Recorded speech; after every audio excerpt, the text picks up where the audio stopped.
चल दूसरा हद कुछ तो लगाओ स्कीम। अरे दूसरा हद दे। हाउस दैट पे बनाओ यूवी से बेटर टीम। क्या कर रहा है?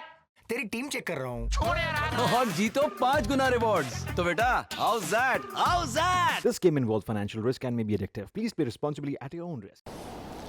इसे कह रहे थे El Clasico of cricket, the El Clasico of IPL. मतलब मुंबई और चेन्नई, दो ऐसी टीमें जिनकी राइवलरी इस आईपीएल में सबसे बड़ी और शायद सबसे मजेदार है। और ये मैच भी वैसा ही हुआ। अब मैं इस मैच के बारे में आपको क्या बताऊं, आप तो ये मैच देख चुके हैं, एक एक गेंद आपने देखी है, लेकिन इस मैच के मायने क्या हैं बात उस पर होगी। मैच रिपोर्ट नहीं है जी, ये आगे की कहानी है कि इस मैच के बाद किसके लिए क्या मायने रखता है। 218 बनाए थे चेन्नई ने। चेन्नई जैसी टीम ने 218 बनाकर आप ये समझ जाते हैं कि भाई चेस तो नहीं होगा। उसमें जिस तरह से फाफ ने बैटिंग की, मोइन अली ने बैटिंग की, अंबाती रायडू ने बैटिंग की, मैच तो निकाल दिया था। मैच मुंबई के खेमे में नहीं था, मुंबई के पाले में नहीं था। लेकिन अगर कोई टीम 219 चेस कर सकती थी इस बॉलिंग लाइनअप के सामने, तो वो शायद सिर्फ मुंबई इंडियंस थी। हालांकि आपको याद होगा मैंने ये कहा था ब्रेक में कि करने को मुंबई रन्स कर भी देगा, लेकिन नतीजा अगर उनके फेवर में नहीं भी गया, यानी कि अगर उन्होंने रन नहीं भी चेस किए, तो भी मुंबई की कोशिश होनी चाहिए कि जो बैटिंग उनकी दबी दबी है हर मैच में, कम से कम वो निकल कर आए। आज आप बिना किसी खौफ के, बिना किसी हार के डर के जाइए, रन बनाइए, भले आप 190 बनाओ, 195 बनाओ, बैट्समैन फॉर्म में आ जाएंगे। लेकिन दोस्तों क्विंटन डी कॉक और रोहित शर्मा ने स्टार्ट दे दिया 71 रन का। उसके बाद सूर्य कुमार यादव भी आउट हो गए, मुंबई फंस गया। कुणाल पांड्या ने भी बनाए 32 रन, ठीक है वो गेंदे भी ले गए।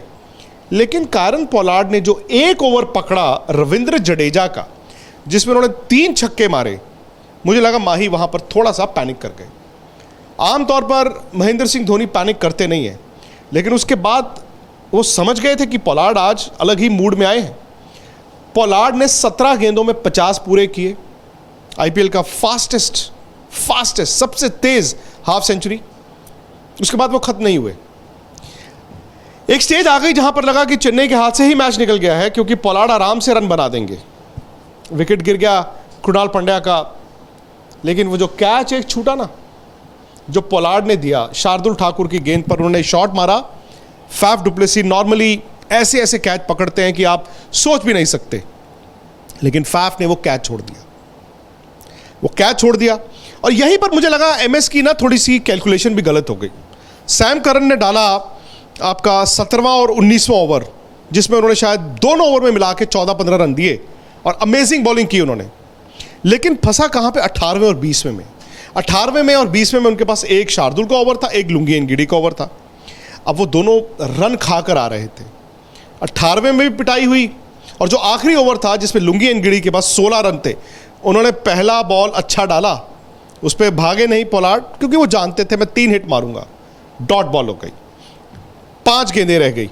अगला बॉल फिर इन्होंने बड़ा अच्छा यॉर्कर, लेकिन वो उन्होंने थोड़ा सा फ्लिक किया, और चूंकि फाइन लेग अंदर था वहां से चौका हो गया। चलिए मुंबई को चौका मिल गया, लेकिन उसके बाद पोलार्ड समझ गए थे कि ये यॉर्कर के लिए ही आएंगे। लेकिन तीसरा मैच शायद वही था हार और जीत के बीच जो फासला है चेन्नई के लिए बढ़ाने के लिए, क्योंकि लुंगी एनगिडी ने यॉर्कर के चक्कर में हाथ से गेंद निकला और वो फुल टॉस हो गया लेग स्टंप पे।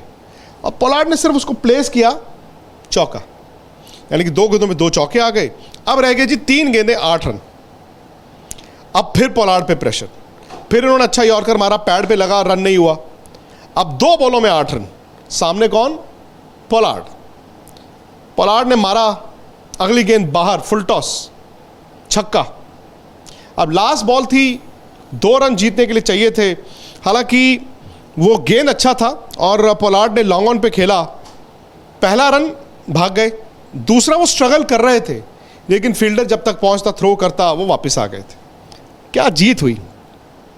मुंबई यहां से ना खतरे की घंटी बजा रहा है बाकी सब टीमों के लिए।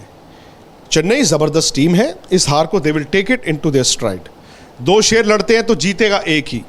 आज ये जीत मुंबई की हुई है, और मुंबई का रिकॉर्ड जो है हालिया चेन्नई के ऊपर वो रहा। अब आखिरी जो इनके मुकाबले हुए हैं 5 मुंबई ने जीता है, सिर्फ 1 चेन्नई जीता है। लेकिन मुंबई यहां से खड़ा हो गया, और मुंबई ने खतरे की घंटी बाकी सबके लिए बजा दी है। कारण पोलार्ड ने जो किया है अपने बाकी साथी बल्लेबाजों के लिए भी शायद वो एक प्रेरणा स्रोत बन गए हैं। बाकी दोस्तों आज दो बड़े मुकाबले हैं सुपर संडे।